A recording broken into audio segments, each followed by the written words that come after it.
तो दोस्तों हमारी आज की कहानी में एक रिचर्ड नाम के लड़के को दिखाया जाता है जो इस वक्त मैदान में फुटबॉल खेल रहा होता है। लेकिन इसी दौरान खेल में कोई लड़का रिचर्ड को जोरदार धक्का देता है, जिसके चलते रिचर्ड को इतना गुस्सा आता है कि वो इस लड़के को वहीं पर पटक के बहुत मारता है। उसकी इस हैवानियत भरी मारपीट को देखकर सारे लोग डर जाते हैं।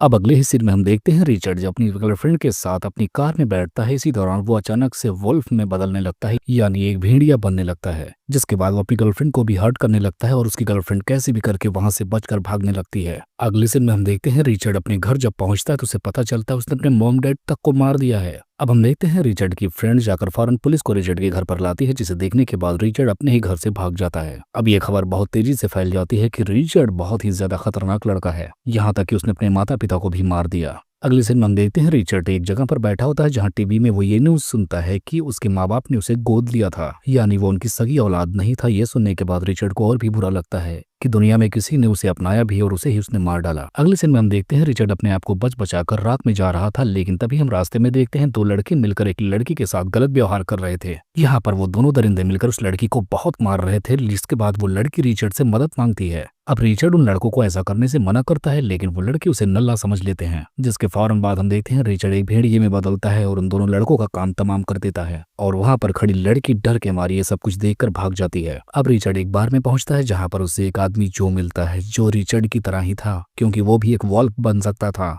वो आदमी रिचर्ड से कहता कि क्या तुम्हारे माँ बाप ने तुम्हें इसे कंट्रोल करना नहीं सिखाया? तब रिचर्ड बताता है कि मैं अपने माँ बाप के साथ नहीं पला बड़ा, क्योंकि मुझे अडॉप्ट किया गया था। अब इससे बातचीत करने के बाद रिचर्ड एक दूसरी बार में जाता है जहां पर सारे लोग उसे बहुत अजीब तरह से देख रहे होते हैं। यहाँ पर हम देखते हैं रिचर्ड की नजर एक लड़की पर पड़ती है जिसका नाम एंजेलिना होता है, जो बहुत ही खूबसूरत थी। अब रिचर्ड उससे बात करने की कोशिश करता है, लेकिन तब तक एक लड़का आकर उससे बदतमीजी करने लगता है। रिचर्ड को गुस्सा अंदर ही अंदर आ रहा था, जिसके चलते वो वहां पर उसे कुछ नहीं कहता और बाहर जाकर उसके निकलने का इंतजार करता है। और वो लड़का जैसे ही बाहर निकलता है रिचर्ड उसे खूब मारता है। अगले दिन हम देखते हैं जो उसे अपने घर पर अपने साथ लेकर जाता है ताकि वो उसे अच्छी ट्रेनिंग दे सके, वो अपने आप पर कंट्रोल कर सके। यहाँ पर रिचर्ड के पास एक आदमी आता है जो बताता है कि तुमने मेरे लड़के के साथ बदतमीजी की है। तब रिचर्ड उससे कहता है कि पहले उसने की थी। इतना सुनकर वो आदमी वहां से चला जाता है और अगले दिन में हम देखते हैं रिचर्ड को वहां पर एक शिकार पड़ा मिलता है। तब जो उससे कहता है कि शायद ये किसी वुल्फ का काम है, क्योंकि वुल्फ अपना शिकार इस तरह से ही मारकर छोड़ देते हैं। रात के टाइम रिचर्ड को एक लड़का मिलता है जो उससे बोलता है कि तुम्हें कॉर्नर से दूर रहना चाहिए क्योंकि वो अच्छा आदमी नहीं है।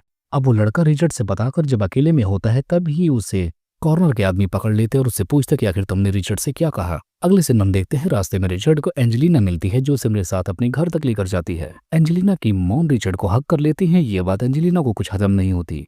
तब यहाँ पर कॉर्नर रिचर्ड के मॉम डैड की पूरी हिस्ट्री बताता है कि किस तरह से वो किसी को एडॉप्ट कर दिया गया। तब यहाँ पर रिचर्ड एंजेलिना से बोलता है कि तुम मुझसे दूर ही रहा करो, कहीं ऐसा ना हो कि मैं तुम्हें भी कोई नुकसान पहुंचा दूं। अगले दिन हम देखते हैं सारे लोग एंजेलिना को रिचर्ड के साथ भेजने के लिए उसे तैयार कर रहे होते हैं। यहाँ पर असल में एक खतरनाक वॉल्फ होता है जिसे रिचर्ड को हराना था और वो काम बिना एंजेलिना के नहीं कर सकता था, इसलिए सारे लोग एंजेलिना को रिचर्ड के साथ भेजना चाहते थे क्योंकि एंजेलिना में भी कुछ खास था। लेकिन रिचर्ड एंजेलिना को अपने साथ चलने से मना कर देता है। वो कहता है कि वो उससे अकेले मुकाबला कर सकता है, जिसके बाद हम देखते हैं रिचर्ड खुद ही कॉर्नर का मुकाबला करने के लिए चला जाता है। यहाँ पर रिचर्ड आकर बोलता है कि मैं उसका बेटा हूँ जिसके साथ तुमने बदतमीजी की थी। तब यहाँ पर कॉर्नर रिचर्ड से कहता है कि मैं तुम्हें भी एक मौका देता हूँ जैसा कि मैं सबको देता हूँ, जिसके बाद रिचर्ड वहां से भागने लगता है। यहाँ तक कि वो जंगल से भागते वक्त कॉर्नर के सारे आदमियों को मार गिराता है, लेकिन अब तक कॉर्नर अपने बाकी साथियों के साथ आ गया था और यहाँ पर ये सारे लोग मिलकर रिचर्ड को बहुत मारते हैं। लेकिन कैसे भी करके रिचर्ड कॉर्नर को जख्मी करके वहां से भाग निकलता है। अब हम देखते हैं रिचर्ड काफी ज्यादा जख्मी हो गया था, जिसके बाद एंजेलिना उसे अपने साथ अपने घर तक लेकर जाती है। तब जॉन उससे कहता है कि तुम्हारे ठीक होने का बस एक ही रास्ता है, जिसके बाद हम देखते हैं एंजेलिना धीरे धीरे रिचर्ड को ठीक करवा देती है और वो फिर से कॉर्नर के पास जाने लगता है। अब रिचर्ड बहुत सारे एक्सप्लोसिव से उनकी माइंस बनाकर सेट कर देता है ताकि सारे बुल्क को इससे मारा जा सके। अब रिचर्ड को एंजेलिना की आवाज आती है, जिसके बाद वो उसकी तरफ भागता है।